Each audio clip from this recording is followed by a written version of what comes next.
Well, moving on, let's stick with Batman v Superman for a little bit. Zack Snyder revealed some things that we can expect in the Ultimate Edition, which will be an even longer cut than a 2-hour, 30-minute theatrical runtime. So he says there's a little bit of action, there's a little bit of violence that we trimmed out for the MPAA. The Batman Warehouse Rescue, a couple shots of Doomsday that were too intense were taken out. There's a longer ending, sort of an ending sequence, and the opening of the movie, is a lot different. And I'm trying not to spoil what goes on. So, according to Snyder, it was all cut out for timing, which you can only imagine how long the ultimate cut will be. So, I mean, what do you guys think? We had kind of talked about this a little bit earlier, but it sounds like Zack Snyder's theatrical release of Batman v Superman isn't his version. Like, it sounds like they wrote the script and they filmed the script to be the Ultimate Edition, but had to cut it back for obvious reasons. And, you know, he's backing these, like, deleted scenes so much in the Ultimate Edition of the movie so much, it almost feels like he's not comfortable with the theatrical release in a way, because they're talking about it so much. Like, it was talked about so much before the movie even came out, and it's like, oh, the Ultimate Edition, the R-rated cut, whatever. And but as for the scenes, I mean, yeah, it may make the movie a little bit better. It's going to make it longer, obviously, like a half hour longer, 45 minutes, whatever it is. But to me, like, the feeling I get from the comments is like he has more confidence in the ultimate cut than he does the theatrical release cut.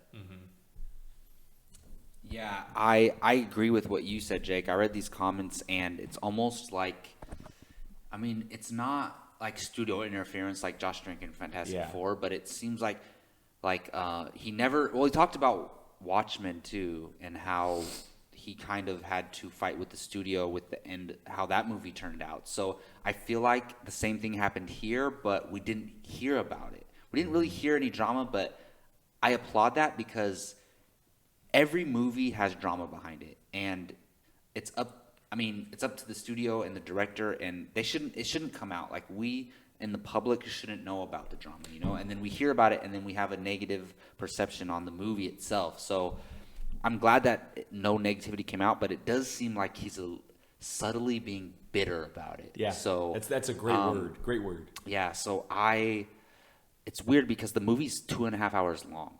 So how can they possibly have put more? But after seeing the movie, I'm like, maybe the movie would have made more sense if the things that he wanted in there would have been in there, but then the movie would have been 3 hours long. So I don't know how to feel about this. I'm actually really curious to see it. Like, I'm going to buy the Blu-ray no matter what. So, and this makes me want to buy it more. So I'm down. The only reason why this movie is not 3 hours long is because, one, it's a large investment for Warner Brothers, and they need to make their money back, so a shorter runtime. And Snyder even says it himself, like, this is all just for, you know, the function of time, you know, like, they want to get it at a time that works, that makes the studio comfortable enough to where they can play this movie a certain amount of times. And the second is because it's Batman v Superman. Now, had this film had like a $90 million budget, then, I think the studio would have been a case of Deadpool where we just let you do your own thing. But, if the Ultimate Edition ends up being pretty good, like a significant improvement, will you guys' opinions change, and will the critics' opinions change about the movie? Like, no, because I don't know about this movie, but every movie in the past that has had deleted scenes, none of it's canon. So we have to go by the theatrical release because that's the movie that was released to the public. And yeah, like, it may be better. Like, we saw, you know, everybody talked about the Watchmen unrated director's cut. Everybody talks about the Wolverine unrated director's cut. But again, those aren't the movies that all the audience members have seen.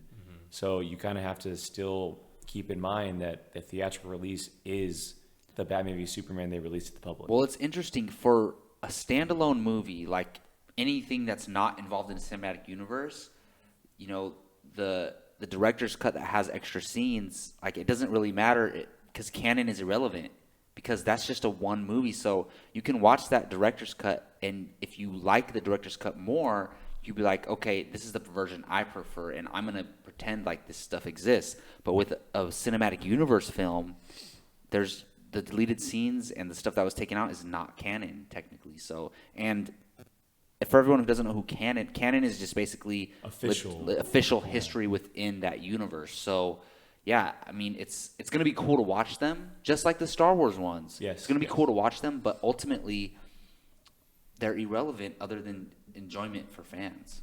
Well, just to add on that, like the theatrical cut, I feel like is like you said general audiences won't know what the ultimate is, right? I feel like, and maybe you got the same impression with your friends, the general audiences for the most part like this movie. They were entertained. Right? I think so, but that's totally cool. I'm not saying great. I'm saying they were like entertained. But you know, they didn't mind. to us, we kind of.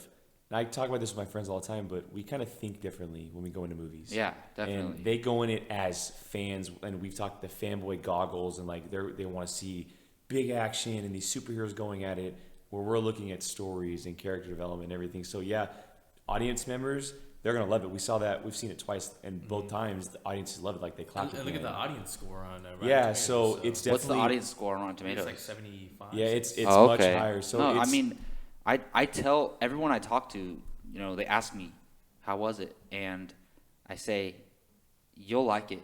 Yes. Exactly. Yeah, everyone exactly. I talk to, because I'm like, it's very entertaining, I think. It's a fan movie. But it's not. They've been talking about it. You know, the actor. It's not made for the critics. It's literally made for the fans. It shouldn't be made for the critics. No movie should be. It should. Exactly. You should just seek out making a great movie in general. You know. And I was just gonna add that I feel like the Ultimate Edition will be for the fans, like for us, you know, because he knows that we're gonna watch it. He knows people that we listen, talk to about movies, that we see, read comments. They're gonna be the ones looking forward to the Ultimate Edition, and maybe I'm thinking it'll. Are you saying it's for the diehard fans, or like the people who are in the movie circle like us? I think either the diehard or Zack Snyder himself. Okay. Because I think because of how big of a movie it is, I feel like he just kind of wanted to get everything he could out of it.